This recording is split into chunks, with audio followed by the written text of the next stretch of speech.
Hei, halo sahabat Bitkom, selamat datang kembali di Bitkom Plaza Jember. Kali ini kita akan bahas satu laptop AI dari Acer yang terbaru. Barangnya sudah ada di samping saya. Dan seperti apa pembahasannya? Ini dia adalah pembahasan mengenai Acer Swift Go AI yang paling baru.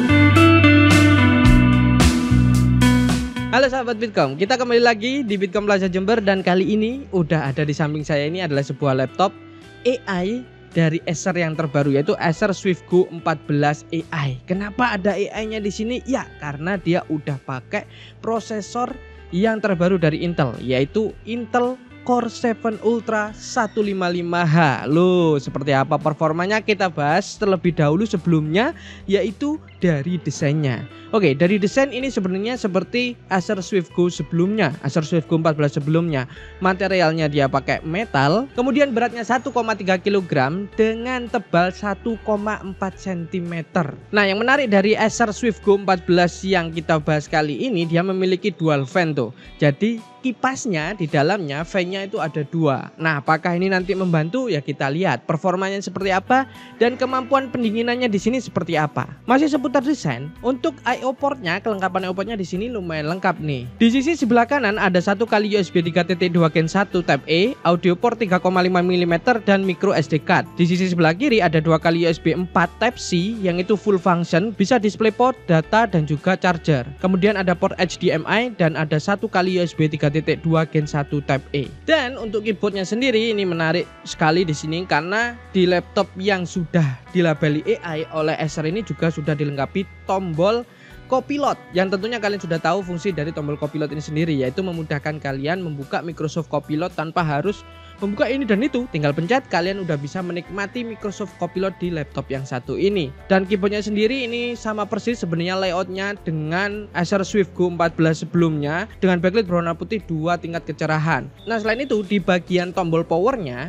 ini laptop dia sudah include atau integrated dengan fingerprint scanner, jadi menambah keamanan juga. Dan ada juga tombol Acer Sense, di mana tombol ini ya untuk membuka Acer Sense. Acer Sense ini ada sebuah software yang di dalamnya itu sudah menghimpun beberapa settingan-settingan yang atau fitur-fitur yang ada di laptop Acer Swift Go 14 ini. Nah, keunggulan dari laptop ini dibandingkan dengan Acer Swift Go sebelumnya ada di bagian touchpad. Touchpadnya ini semakin lebar dan ada yang namanya panel Lightning Media. Nah, si panel Lightning Media ini fungsinya itu adalah untuk mengontrol media player kalian. Cara menghidupkan dan mematikannya juga gampang banget. Kalian tinggal swipe bagian tulisan Swift, baik itu ke kanan atau ke kiri, nanti akan muncul di situ beberapa tombol untuk mengontrol multimedia kalian, mulai pause, stop, next, volume, full screen dan lain sebagainya. Ini juga bisa berfungsi ketika kalian nonton YouTube. Nah, ini panel juga bisa kalian fungsikan di situ. Jadi semakin mudah dan semakin gampang untuk pengoperasian multimedia kalian. Selanjutnya untuk bagian desain kayaknya udah semuanya. Udah ya wis, ini Acer lah, Acer Swift Go dengan beberapa tambahan-tambahan minor ya, seperti tombol keyboardnya ada tadi itu Copilot, kemudian panel Lightning Media di touchpad dan lain sebagainya itu. Nah, sekarang kita bahas bagian displaynya. Nah, di display ini menarik karena udah kelihatan dong layar yang seperti ini dengan tampilan seperti ini, berarti dia udah menggunakan layar yang luar biasa. Jadi layar laptop ini dia menggunakan layar sebesar 14 inci. Weh, biasa mas 14 inci, emang biasa, tapi resolusinya itu 2.8K atau 2,8K atau 2880 x 1800 pixel. Wow. Dan ini laptop atau ini displaynya dia menggunakan panel OLED, udah 2,8K, layarnya panel OLED. Ini luar biasa tentunya. Yang jelas display dari laptop yang satu ini cocok banget untuk kalian yang suka menikmati konten atau yang suka membuat konten, dimana color gamutnya udah nggak main-main. Karena OLED kalian pasti tahu color gamutnya gimana, yaitu 100% DCI-P3, lebih tinggi dibandingkan dengan 100% sRGB. Nah, di atas dari displaynya ada sebuah webcam yang menurut saya webcamnya ini adalah sebuah webcam yang wajib ada pada sebuah laptop yang udah dilabeli AI. Kenapa seperti itu? Karena ini webcamnya dia bukan lagi Full HD, tapi udah 1440p 30 fps. lebih tinggi daripada Full HD biasa.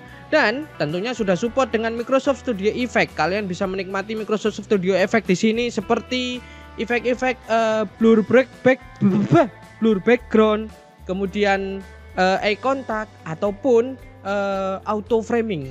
Dan webcamnya ini tentunya mikrofonnya juga di sini dilengkapi dengan AI noise reduction juga. Jadi untuk hasilnya teman-teman bisa lihat berikut. Oke teman-teman, ini adalah tampilan webcam dari Acer Swift Go dan ini adalah hasil dari webcamnya ya. Kalian bisa lihat di sini sudah saya buka Windows Studio Effect. Tentunya support dengan auto framing, eye contact juga support, dan background effect juga support. Di sini ada standar blur dan portrait blur. Nah, kayak gini dong, sebuah webcam AI, laptop AI. Nah, kalau nggak percaya, ini kalian bisa lihat juga. Hasilnya itu adalah 1440p teman-teman, bukan kaleng-kaleng ya, luar biasa. Suaranya juga kalian bisa dengar. Ini sebenarnya berisik banget di sini, tapi mudah-mudahan bisa di noise reduction dengan baik di Acer atau di mikrofon Acer Swift Go ini. Oh ya, ada satu lagi yang ketinggalan mengenai webcamnya. Jadi webcamnya ini sudah juga dilengkapi dengan privacy shutter. Oke, udah semuanya di bagian luar, samping kiri, samping kanan, bawah dan sebagainya sudah. Nah, kita bahas jeroannya. Oke, dari prosesornya dulu. Acer Swift Go 14 AI yang kita bahas ini, seperti yang saya sebutkan di awal, dia sudah menggunakan prosesor Intel Core Ultra 7 155H. Di mana ini prosesor adalah prosesor yang terbaru yang diklaim memiliki performa AI yang luar biasa, Yahoo! Dari Intel. Nah, si Intel Core Ultra 7155H ini totalnya memiliki 16 core 22 thread, di mana terbagi menjadi 6 performance core, 8 efisiensi core, dan 2 low power efisiensi core. Dan tentunya karena ini sudah pakai seri Ultra, dia untuk grafisnya dia sudah menggunakan Intel Arc Graphics, bukan lagi Intel Iris, bukan lagi Intel UHD. Jadi performa grafisnya ya juga luar biasa. Kita lihat aja nanti seperti apa ya. Kemudian prosesornya itu dibantu oleh sebuah RAM sebesar 16 GB LPDDR5X 6400 MHz dan storage 512 GB PCIe 4. Yang dimana kecepatan storage-nya untuk read-nya itu 4800-an, write-nya atau tulisnya itu di sekitaran 3000-an Mbps-an. Dari spesifikasi seperti ini, yang disayangkan tentunya ada di bagian RAM, karena RAM-nya sekali lagi untuk laptop-laptop baru kebanyakan RAM-nya itu nggak tahu ya, pakai RAM tanam atau RAM yang tertanam di mainboard, jadi nggak bisa di-upgrade lagi. Ya mungkin ngejar frekuensi yang kenceng tadi, meskipun ini RAM tanam kan frekuensinya tinggi banget. Beda kayak RAM SODIMM gitu kan, frekuensinya mungkin di sekitaran 5000-an, sedangkan ini udah 6400. Jadi menurut saya meskipun RAM tanam selama itu minimal 16 GB lah untuk sekarang, itu masih worth it untuk kalian beli. Untuk mengakomodir spesifikasi yang ada di laptop ini, Acer menanamkan baterai sebesar 65 Wh, yang dimana untuk chargernya udah USB Type-C 100 watt teman-teman. Terus gimana dengan spesifikasi seperti itu, gimana performanya sekarang? Oke, seperti biasa kita akan sebelum kita bahas performanya, Acer Swift Go 14 ini kalian juga bisa mengatur untuk mode performanya, dan kalian bisa atur melalui Acer Sense atau melalui shortcut Fn+F. Dan di sini ada 3 mode performance, ada silent, normal, dan juga performance. Untuk pengujian performa kali ini saya langsung kasih mode performance aja. Mode performance mode yang paling mentok. Dan ada perbedaan di sini ketika menggunakan charger maupun penggunaan non charger atau baterainya. Seperti misalkan Cinebench R15 di sini, untuk yang pakai charger itu di 2600-an poinnya, sedangkan ketika menggunakan baterai cuma di 1800-an. Begitu juga ketika melakukan looping R15 sebanyak 20 kali. Ya, kita sini juga membandingkan antara looping R15 pakai baterai dan juga pakai charger. Kalian bisa lihat di sini untuk skornya ketika menggunakan baterai, kisaran skornya ada di 1800 sampai 1700-an. Sedangkan ketika menggunakan charger, ini skornya lumayan agak sedikit meloncat-loncat ya, antara 2600 sampai 2100, yang berarti bisa disimpulkan untuk stabilitasnya lebih stabil ketika menggunakan baterai. Nah, suhunya gimana ketika looping? Suhunya ternyata ya juga ngefek dong. Lihat dari performanya aja udah kelihatan. Untuk suhu ketika pakai baterai jelas itu masih lumayan dingin, ada di kisaran 74 derajat untuk average suhunya. Nah, ketika pakai charger ini agak sedikit mengkhawatirkan menurut saya. Karena suhunya sudah mencapai di angka 100 lebih, teman-teman. Ketika looping R15 20 kali. Ya, hanya beberapa menit, tapi ini full load ya.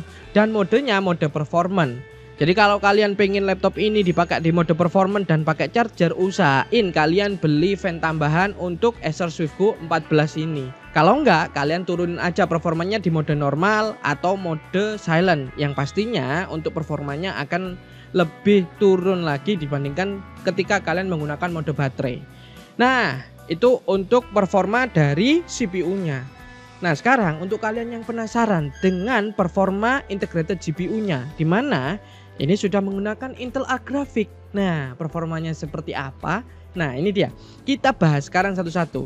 Oke, kita tes seperti biasa menggunakan 3D Mark. Dan untuk skor 3D Mark Timespy itu skornya ada di kisaran 3400-an. Sedangkan untuk First Strike itu di angka 8800-an. Dan Night Rate ada di 35.200-an. Untuk stress test Timespy juga mendapatkan skor 99,4% untuk frame rate stability-nya. Jadi bisa dibilang ini adalah kemajuan Intel di ranah grafik, karena untuk integrated Intel Arc Graphics yang dipakai di sini menurut saya udah luar biasa ciamik untuk performanya. Nah, sekarang itu kan tadi yang saya tampilkan adalah performa untuk software sintetis. Gimana kalau kita pakai beneran sekarang? Seperti biasa ada software test di sini, ada Adobe Premiere dan juga Blender. Di Adobe Premiere seperti biasa kita akan rendering sebuah project berdurasi 1 menit 21 detik, render Full HD dan juga render 4K. Untuk render Full HD cuma butuh waktu 58 detik aja. Sedangkan untuk 4K itu di 4 menit 2 detik. Berarti untuk performa grafis dari laptop ini, si Intel Arc Graphics ini ketika dipakai untuk render ini ya, itu hampir menyamai beberapa dedicated GPU miliknya Nvidia. Mungkin hampir sama lah kayaknya, kayak 1050 ya. GTX 1050 kayaknya udah hampir menyamai itu, atau bahkan bisa lebih performanya si Intel Arc Graphics ini. Dan untuk Blender juga sama, dimana ketika kita render di sini BMW 27 kita cuma butuh waktu 2 menitan. Nah, kemudian ini untuk yang tanya apakah laptop ini bisa untuk dipakai main game?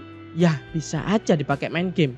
Ini dia adalah hasil ketika kita tes laptop ini dipakai untuk main beberapa game. Game pertama F1 2023. Kita setting di resolusi Full HD dengan preset Ultra Low, mendapatkan average FPS 83 FPS. Kemudian ada Forza Horizon 5. Tetap kita pakai resolusi Full HD 1080 dengan preset Low dan mendapatkan average 55 FPS. Dan untuk Cyberpunk, ini kita setting di resolusi Full HD juga dengan preset Low, mendapatkan average FPS di 32,74 FPS. Nah, bisa kan dipakai main game?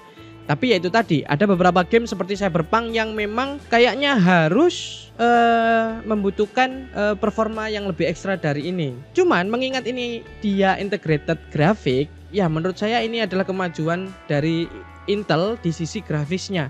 Karena dengan integrated grafik aja udah jalan tuh Cyberpunk ya, meskipun jalan di 30 FPS. Mungkin kalau diturunkan resolusinya, nah ini bisa lebih playable lagi. Dan ingat, laptop setipis ini jangan dipakai main game ya lebih dari 2 jam atau 3 jam lah.